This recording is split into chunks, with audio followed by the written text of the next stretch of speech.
हरे कृष्णा। जगत गुरु शिल प्रभुपाद महाराज की जय। ओम अज्ञानतिमिरान्धस्य ज्ञानाञ्जनशलाकया चक्षुरुन्मीलितेन तस्मै श्रीगुरुवे नमः। श्रीचैतन्यमनोभीष्टं स्थापितं येन भूतले स्वयं रूपकदा मह्यं ददाति पदान्तिकम्। वन्देऽहं श्रीगुरु श्रीयुतपदकमलं श्रीगुरुवैष्णवाञ्च श्रीरूपं साग्रजातं सहगण रघुनाथामतं तं सजीवम् साद्वैतं सावधूतं परिजनसहितं कृष्णचैतन्यदेवं श्रीराधाकृष्णपादान् सहगण ललिता श्रीविशाखान्विताञ्च। हे कृष्ण करुणा सिंधु दीनबंधु जगतपते गोपेश गोपिका कांत राधा कांत नमोस्तुते। तप्त कांचन गौरांगी राधे वृंदावनेश्वरी विशुभानुसुते देवी प्रणमामि हरिप्रिये। वाञ्छाकल्पतरुभ्यश्च कृपा सिंधु भवच पतितानां पावनेभ्यो वैष्णवेभ्यो नमो नमः। नमो ब्राह्मणदेवाय गो ब्राह्मणहिताय च जगद्हिताय कृष्णाय गोविन्दाय नमो नमः। ओम नमो भगवते वासुदेवाय ओम नमो भगवते वासुदेवाय ओम नमो भगवते वासुदेवाय। आज के जप सेशन में आप सभी का हार्दिक स्वागत। शुरुआत करते हैं। जय श्री कृष्ण चैतन्य प्रभु नित्यानंद श्री अद्वैत गदाधर शिवासादि गौर भक्तवृंदम। हरे कृष्ण कृष्ण कृष्ण हरे हरे हरे राम राम राम हरे हरे। हरे कृष्ण कृष्ण कृष्ण हरे राम राम राम हरे हरे। हरे कृष्ण कृष्ण कृष्ण हरे राम राम राम हरे हरे। हरे कृष्ण कृष्ण कृष्ण हरे राम राम राम हरे हरे। हरे कृष्ण कृष्ण कृष्ण हरे राम राम हरे हरे। हरे कृष्ण कृष्ण कृष्ण हरे राम राम राम हरे हरे। हरे कृष्ण कृष्ण कृष्ण हरे राम राम राम हरे हरे। हरे कृष्ण कृष्ण कृष्ण हरे राम राम राम हरे हरे। हरे कृष्ण कृष्ण कृष्ण हरे राम राम राम हरे हरे। हरे कृष्ण कृष्ण कृष्ण हरे राम राम राम हरे हरे। हरे कृष्ण कृष्ण कृष्ण हरे राम राम राम हरे हरे। हरे कृष्ण कृष्ण कृष्ण हरे राम राम राम हरे हरे। हरे कृष्ण कृष्ण कृष्ण हरे राम राम राम हरे हरे। हरे कृष्ण कृष्ण कृष्ण हरे राम राम राम हरे हरे। हरे कृष्ण कृष्ण कृष्ण हरे राम राम राम हरे हरे। हरे कृष्ण कृष्ण कृष्ण हरे राम राम राम हरे हरे। हरे कृष्ण कृष्ण कृष्ण हरे राम राम राम हरे हरे। हरे कृष्ण कृष्ण कृष्ण हरे राम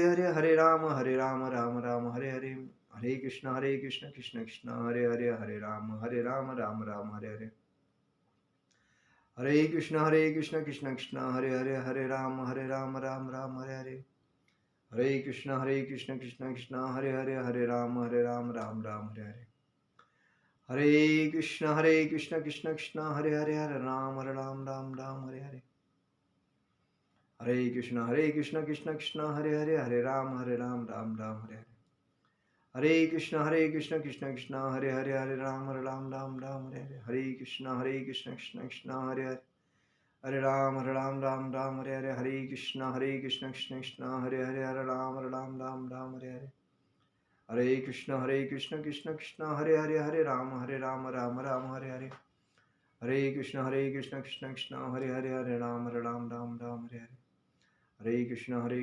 कृष्ण हरे राम राम हरे हरे। हरे कृष्ण कृष्ण कृष्ण हरे राम राम हरे हरे। हरे कृष्ण कृष्ण कृष्ण हरे राम राम हरे हरे। हरे कृष्ण कृष्ण कृष्ण हरे राम राम हरे हरे। हरे कृष्ण कृष्ण कृष्ण हरे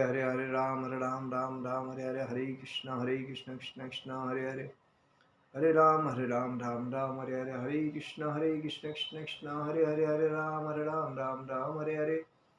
हरे कृष्ण कृष्ण कृष्ण हरे राम राम हरे हरे। हरे कृष्ण कृष्ण कृष्ण हरे राम राम हरे हरे। हरे कृष्ण कृष्ण कृष्ण हरे राम राम हरे हरे। हरे कृष्ण कृष्ण कृष्ण हरे राम राम हरे हरे।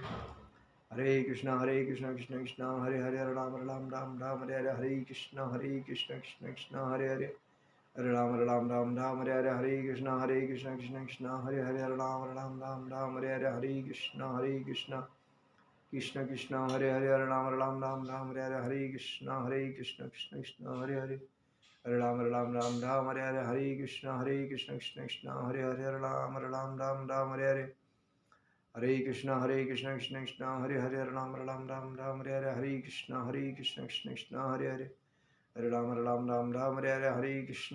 कृष्ण कृष्ण हरे हरे, हरे राम हरे हरे, हरे कृष्ण कृष्ण कृष्ण हरे हरे, हरे राम हरे हरे, हरे कृष्ण कृष्ण कृष्ण हरे हरे, हरे राम हरे हरे, हरे कृष्ण कृष्ण कृष्ण हरे हरे, हरे राम हरे हरे, हरे कृष्ण कृष्ण कृष्ण हरे हरे, हरे राम हरे हरे, हरे कृष्ण कृष्ण कृष्ण हरे हरे, हरे राम हरे हरे, हरे कृष्ण कृष्ण कृष्ण हरे हरे, हरे राम हरे हरे, हरे कृष्ण कृष्ण कृष्ण हरे हरे, हरे राम हरे हरे, हरे कृष्ण कृष्ण कृष्ण हरे हरे, हरे राम हरे हरे, हरे कृष्ण कृष्ण कृष्ण हरे हरे, हरे राम हरे हरे, हरे कृष्ण कृष्ण कृष्ण हरे हरे, हरे राम हरे हरे, हरे कृष्ण कृष्ण कृष्ण हरे हरे, हरे राम हरे हरे।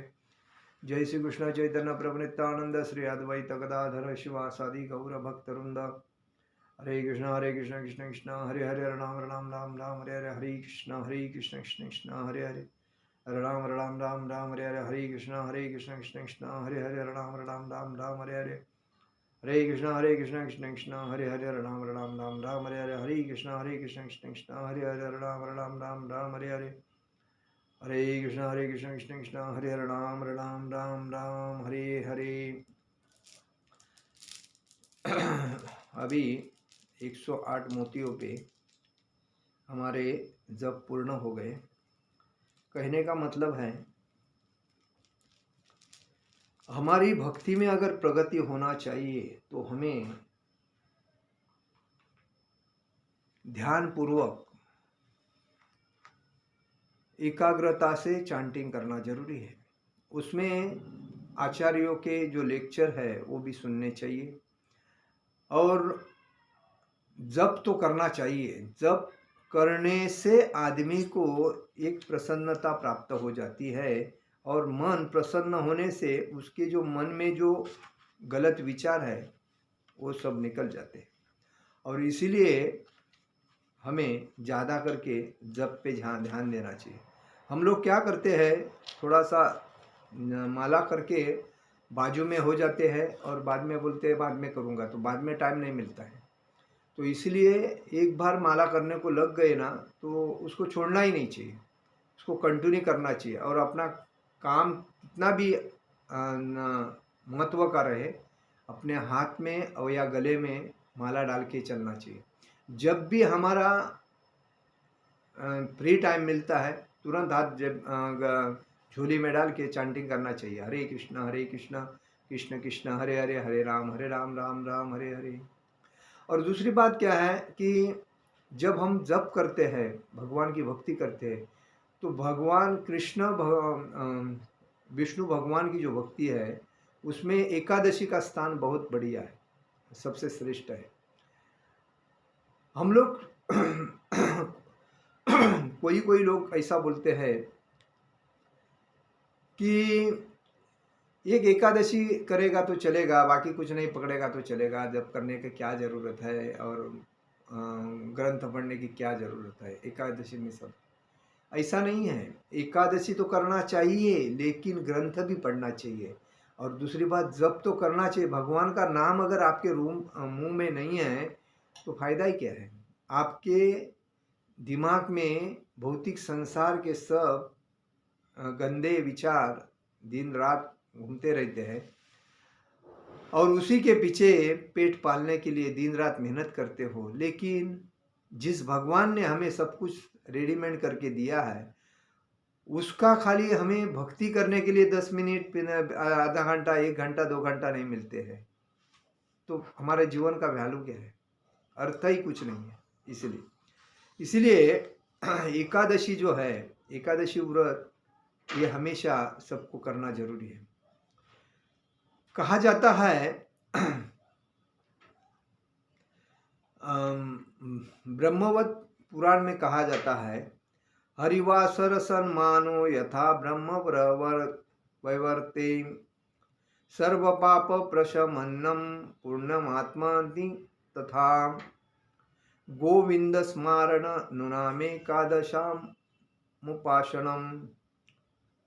क्या बताया है ब्रह्मवर्त पुराण में ऐसा वर्णन किया है, हरिवासर सन्मानो यथा ब्रह्मवर्ते सर्व पाप प्रशमनम पुण्यमात्मन्तिकम तथा गोविंद स्मारणम नुनामेकादशामु पौषणम। मतलब ब्रह्मवर्त पुराण में ऐसा वर्णन किया गया कि एकादशी के दिन उपवास रखने से मनुष्य के समस्त पाप नष्ट हो जाते हैं, असीमित पुण्य और सौभाग्य उन्हें प्राप्त होते हैं, भगवान गोविंद का स्मरण होता है। उपवास आधारभूत उद्देश्य भूखा रहना नहीं है, लेकिन अपने शरीर को एक मतलब हम दिन रात कुछ ना कुछ दिन में खाते रहते 4-4 5-5 बार, लेकिन उपवास के दिन हम एक वक्त एक टाइम खा के बाकी सब को कंट्रोल करते हैं, तो हमारी तबीयत भी अच्छी रहती है और हमें भक्ति में करने में उत्साह निर्माण होता है। भगवान गोविंद श्री कृष्ण के प्रति श्रद्धा और प्रेम बढ़ाना है।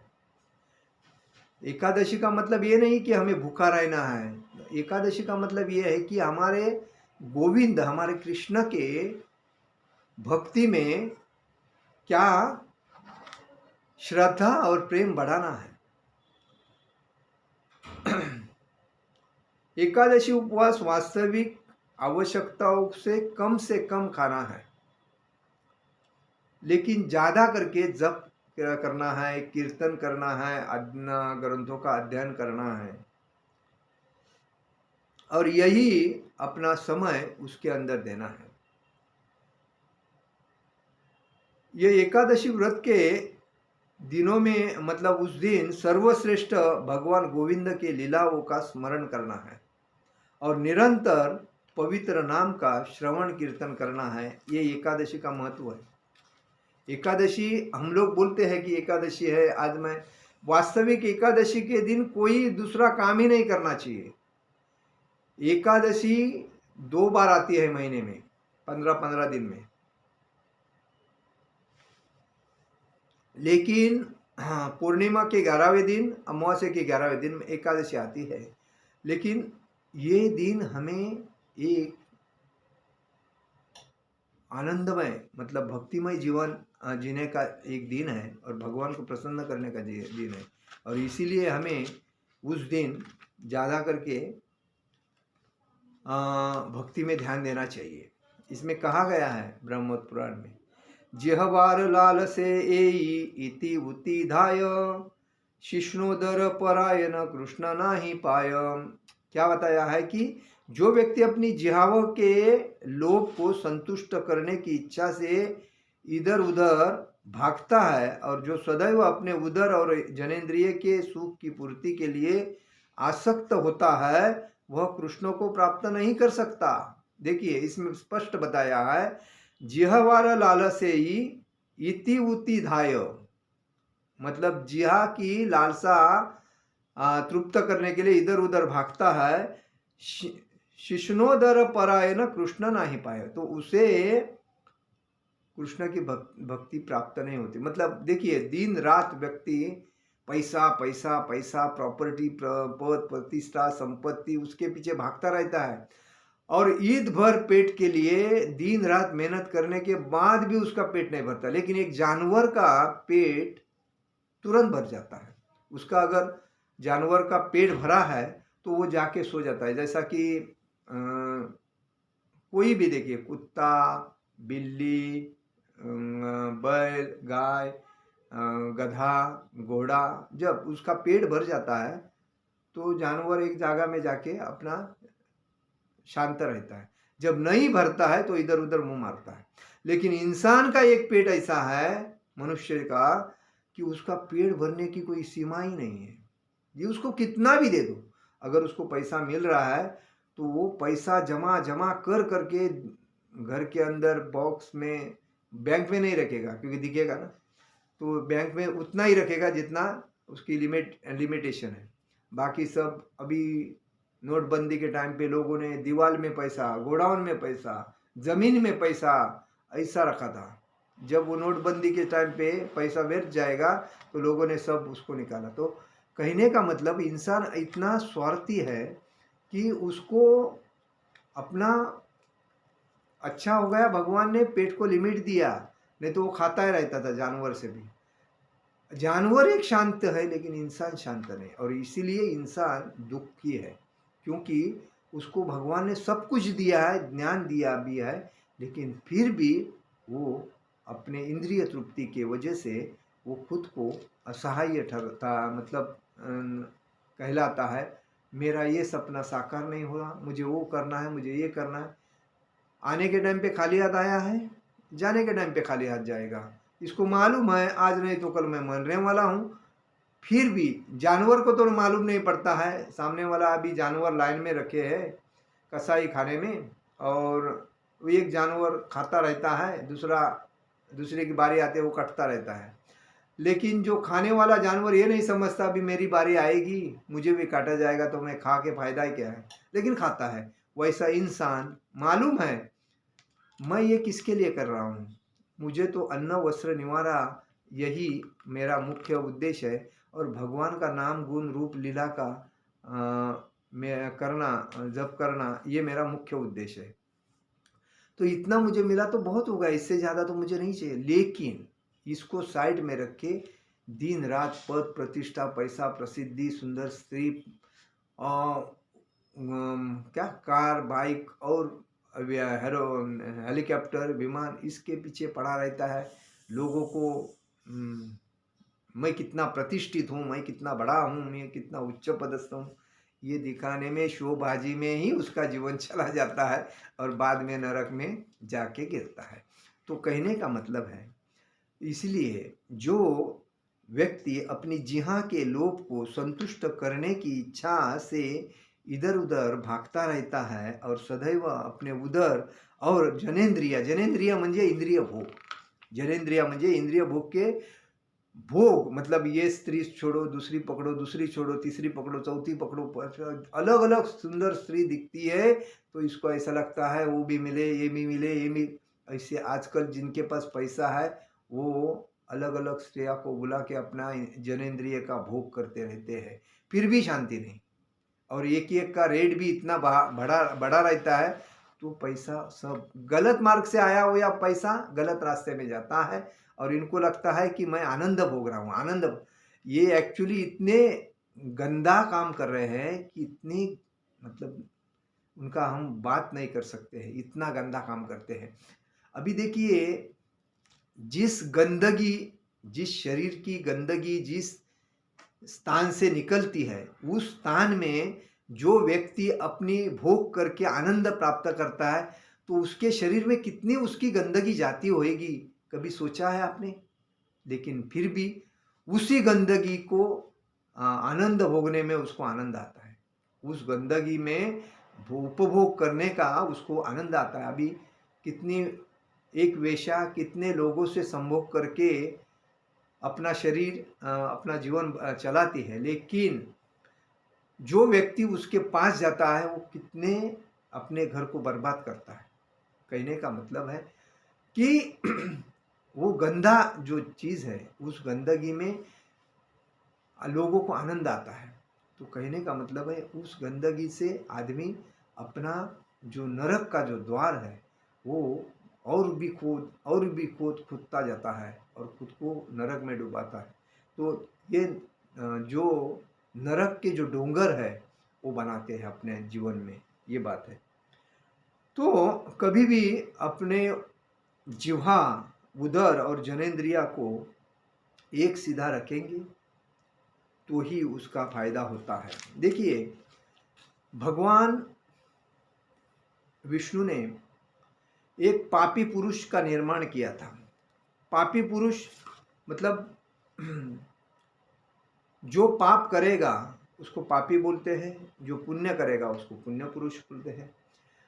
तो एक बार जैमिनी ऋषि ने अपने आध्यात्मिक गुरु व्यासदेव से पूछा, हे गुरुदेव, आपने कृपापूर्वक पूर्व काल में मेरे समक्ष गंगा नदी का इतिहास, भगवान विष्णु की उपासना के लाभ, अन्नदान, जलदान तथा ब्राह्मणों के चरण धोकर उनका चरणामृत जल ग्रहण करने के लाभों का वर्णन किया। तो माँ गुरुदेव, अब मुझे अत्यंत उत्साहपूर्वक एकादशी व्रत का लाभ और एकादशी के आविर्भाव के बारे में सुनने की इच्छा है। देखिए, ये किसने कहा? जैमिनी ऋषि ने अपने आध्यात्मिक गुरु व्यासदेव से पूछा। तभी व्यासदेव ने क्या कहा?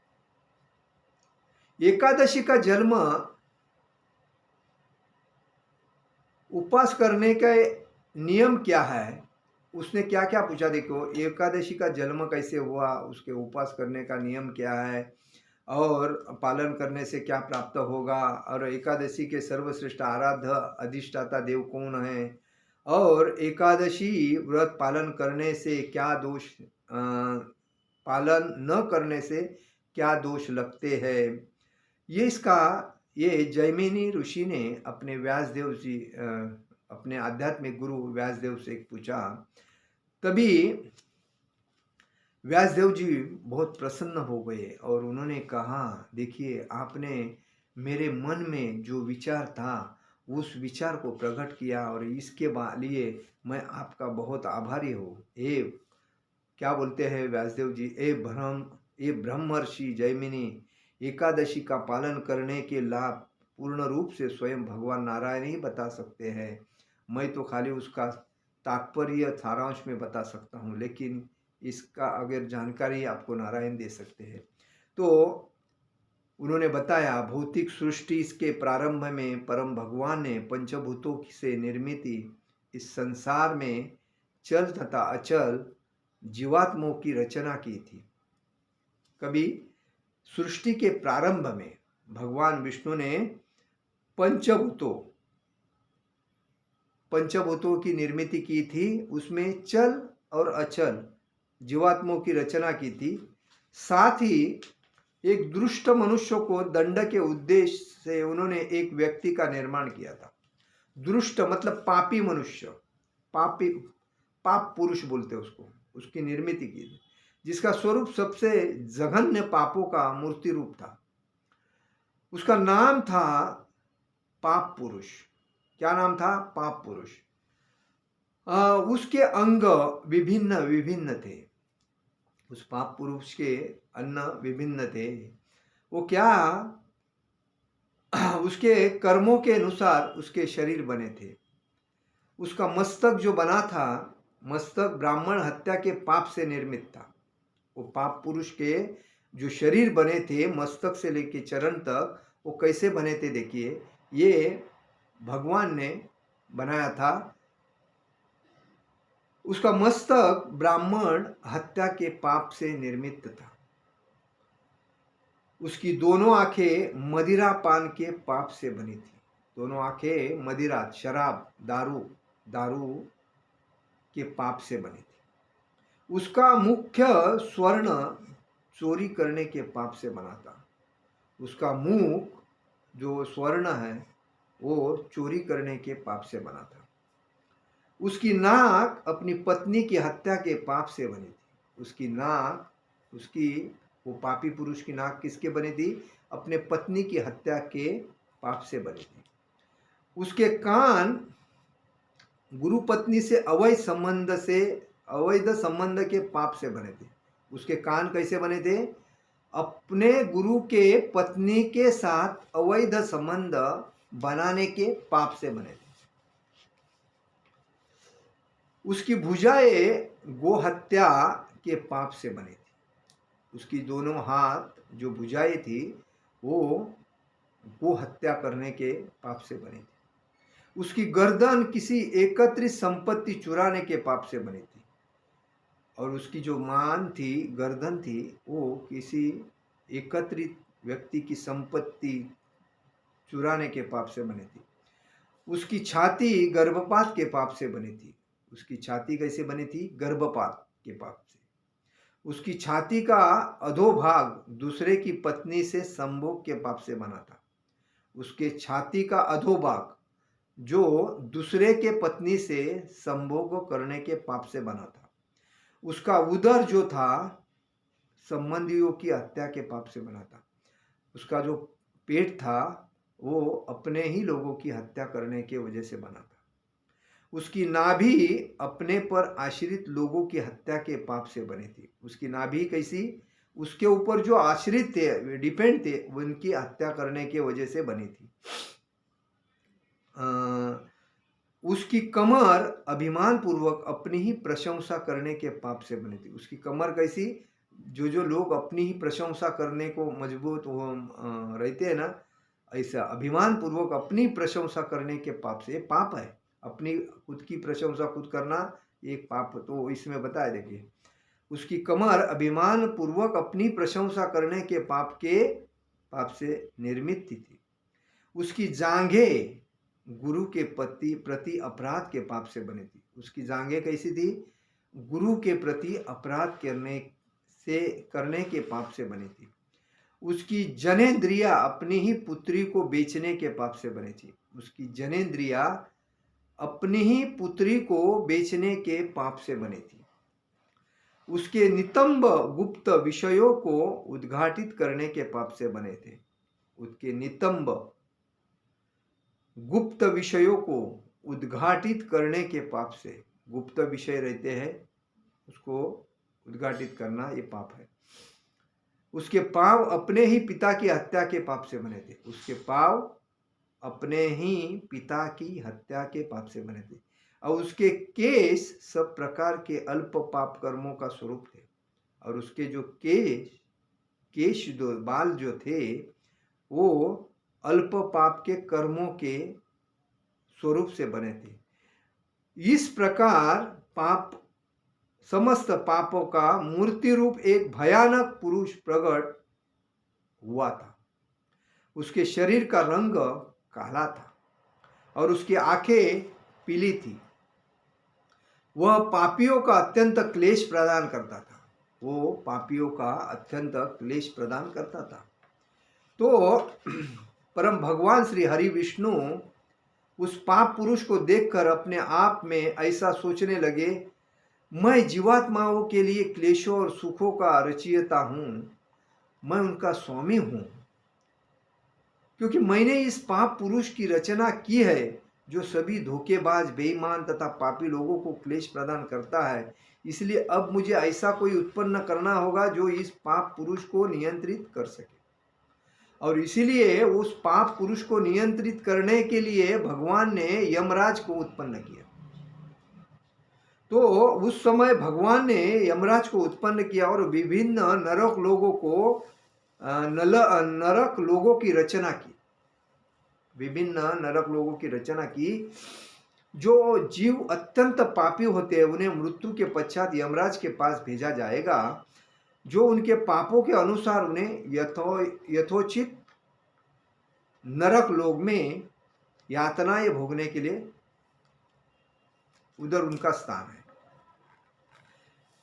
ये समस्त व्यवस्थाएं करने के पश्चात जीवों को सुख देने के सुख कैसा मिलना चाहिए, मतलब ये पाप पुरुष का काम हो गया, जो पापी है उसके लिए। लेकिन जो सुखी आदमी है उसके लिए क्या किया जाए? तो भगवान ने पक्षराज गरुड़ की सहायता लेकर यमराज के लोक में गए।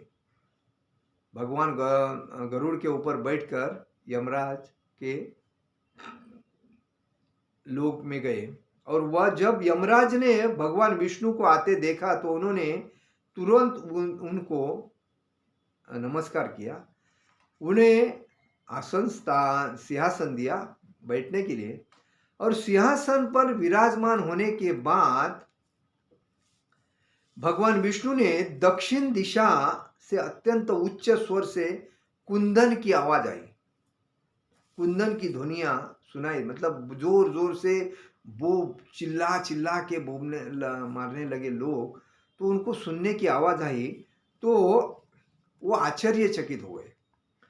और आश्चर्यचकित होकर उन्होंने यमराज से पूछा, ये उच्च कुंदन ध्वनि कहाँ से आ रही है? ये जो चिल्ला चिल्लाने की जो आवाज़ आ रही है वो कहाँ से आ रही है? जो मतलब नरक में जो लोग जाते हैं उनको कितना तकलीफ दी जाती है, वो उसका उदाहरण है। तो वो जब भगवान उधर बैठे सिंहासन पे और उनको जब वो बातें सुनने आई, तभी उन्होंने यमराज से पूछा, ये आवाज़ कहाँ से आ रही जोर जोर से चिल्लाने की? तो यमराज ने कहा, नरक लोगों के नरक लोगों में जो नरकवासी है उन्हें अधिक तकलीफ होती है, तो वो कुंदन करते हैं। तो भगवान विष्णु का हृदय करुणा से भर गया। भगवान विष्णु का हृदय करुणा से मतलब दया से भर गया। उन्होंने सोचा, मैंने इन सब जीवों को जन्म दिया है और मेरे कारण ही ये कष्ट भोग रहे हैं। तो उन्होंने क्या किया, भगवान ने क्या किया कि वो सब विचार करने के पश्चात करुणामय भगवान ने अचानक अपने ही स्वरूप से एकादशी स्वरूप प्रकट किया। तो जब ये नरक में जो लोग चिल्ला रहे थे, उसके बाद यमराज के सिंहासन में बैठने के बाद भगवान को दया आई और भगवान ने ये किया कि कोई लोग पापी भी है, उसमें से भी पुण्यवान बन सकते हैं। तो इसीलिए उन्होंने अपने स्वरूप से एक एकादशी की निर्मित की। अपने ही स्वरूप से एकादशी स्वरूप प्रकट किया। उसके बाद विभिन्न पापी जीवों ने एकादशी का व्रत पालन करना प्रारंभ कर दिया और वे शीघ्र ही वैकुंठ पद तक पहुंच गए। वे वस्त जैमिनी एकादशी का दिन परम भगवान विष्णु का स्वरूप ही है, जो समस्त जीवों के हृदय में स्थित परमात्मा है। देखिए, तो जब एकादशी स्वरूप प्रकट किया, तभी जो पापी लोग थे उन्होंने एकादशी का पालन किया और पालन करने के बाद वो डायरेक्ट वैकुंठ में चले गए। जो तो इसीलिए एकादशी ये भगवान का स्वरूप है और इसीलिए हमें एकादशी पालन करनी चाहिए। एकादशी के दिन अन्न धान्य नहीं खाना चाहिए। चपाती, दाल, राइस ये पापमय अन्न है। एकादशी के दिन खाली फ्रूट्स खाना चाहिए या चिप्स वगैरह, बटाटा वगैरह, ये रताड़ा वगैरह, ठीक है। तो वैसा आहार होना चाहिए, लेकिन अन्न ग्रहण नहीं करना चाहिए। तो समस्त जीवों के हृदय में स्थित परमात्मा है। एकादशी का दिन परम भगवान विष्णु का स्वरूप है और एकादशी सर्वश्रेष्ठ पुण्यकर्म और समस्त व्रतों में सर्वश्रेष्ठ शिरोमणि है। इसीलिए एकादशी हम लोग बोलते हैं, कल एकादशी है ऐसा हम बोलते हैं। तो हमें कभी भी एकादशी जब रहेगी ना, तो अन्न ग्रहण नहीं करना चाहिए। एकादशी के दिन भगवान का नाम, रूप, गुण, लीला, प्रवचन, जप, ज़्यादा से ज़्यादा जप करना चाहिए। कम से कम जो व्यक्ति एकादशी के दिन 16 माला जो करता है वो कुछ भी नहीं है। एकादशी के दिन कम से कम 64 माला होनी चाहिए। 64 से ऊपर एक भी कमी नहीं होना चाहिए और इतर दिन में कम से कम 25 से ऊपर होना चाहिए, नीचे नहीं होना चाहिए। तभी भक्ति में प्रगति। और जो भक्ति में नहीं है उस व्यक्ति से हमेशा दूर ही रखना चाहिए। जो हमेशा भक्ति में है वो व्यक्ति कभी भी ज़्यादा दूसरे से बात नहीं करता है। और इस कलयुग में जो व्यक्ति मौन रहेगा वही भक्ति में टिकेगा और जो ज़्यादा बात करेगा उसका पतन होता ही रहेगा, क्योंकि उसके दिमाग में कुछ रहता नहीं, बात मुंह में कुछ बात ही नहीं टिकती है, तो भक्ति में कैसा टिकेगा। तो देखिए, बहुत से ऋषि मुनि वगैरह जो है, माँ आचार्य वगैरह जो थे, संत महंत, ये एकांत में भक्ति करते हैं। अभी मैं देखता हूँ कोई कोई एकांत में, कोई उधर साट सूट नहीं होता है, उधर जाके आनंद से भगवान के नाम का जप करते रहते हैं, तो अभी उनको आनंद प्राप्त होता है। और हम लोग इससे बात कर, उससे बात कर, जप करने के टाइम पे फोन आएगा, उसको अटेंड करेगा, किसी ने काम बोला उसको अटेंड करेगा। भक्ति में डिस्टर्ब अच्छा नहीं। भक्ति करने का मतलब है शांति से भक्ति, एकांत में भक्ति करना चाहिए, तभी उसका हमें असर मिलेगा और भक्ति में प्रगति होगी। भक्ति में अधोगति कभी होती है जब हम भक्ति करने, चैंटिंग करने, मोबाइल देखते हैं, मोबाइल में बात करते हैं और जो नहीं करना डिस्टर्ब करते हैं। हम भक्ति थोड़ी कर रहे हैं, हम तो स्टाइल मार रहे हैं तो मनोरंजन कर रहे हैं भक्ति का, तो ऐसा होता है। तो भक्ति में कभी भी ऐसा नहीं करना चाहिए। तो पाप पुरुष ने जीवात्माओं पे उनके प्रभाव देखा, तो अंत में हृदय में के साथ भगवान विष्णु के पास गया और अनेक प्रार्थनाएं अर्पित की। और भगवान विष्णु ने कहा, मैं तुम्हारी प्रार्थनाओं से अत्यंत प्रसन्न हूँ, तुम्हें क्या वरदान चाहिए। वो पाप पुरुष जब भगवान के पास गया और बोलने लगा, मैं यातना से त्रस्त हूँ, तो भगवान ने कहा कि तुम्हारी प्रार्थनाओं से मैं अत्यंत, उन्होंने भगवान से प्रार्थना की, मैं ये पापी पुरुष हूँ, तो मुझे इससे मुक्त होना है, तो मुझे क्या करना चाहिए। तो वो प्रश्न प्रार्थना करने लगा। तो उसी के बाद पाप पुरुष ने उत्तर दिया, मैं भी आपके द्वारा उत्पन्न आपकी संतान हूँ। पापी पुरुष भगवान से क्या बोलने लगा, मैं भी आपसे उत्पन्न हुई आपकी संतान हूँ, मेरे माध्यम से ही आप अत्यंत पापी जीवों को यातनाएं देना चाहते थे, परंतु अब श्री एकादशी के प्रभाव से मैं समाप्त हो चुका हूँ। देखिए, एकादशी करने से हर पापी व्यक्ति मुक्त हो सकता है। तो हे प्रभु, मेरी मृत्यु के पश्चात आपके सभी अंश जीव जिन्होंने भौतिक शरीर धारण किए हैं, वे मुक्त हो जाएंगे और वैकुंठ लोक में लौट जाएंगे। यदि सभी जीव मुक्त हो जाएंगे तो आपके कार्यों में आपका सहयोग कौन करेगा। भगवान उन्होंने कहा, तो पृथ्वी लोगों में आपकी लीलाओं में सहाय देने के लिए कोई ना कोई बचेगा। तो भगवान ने कहा,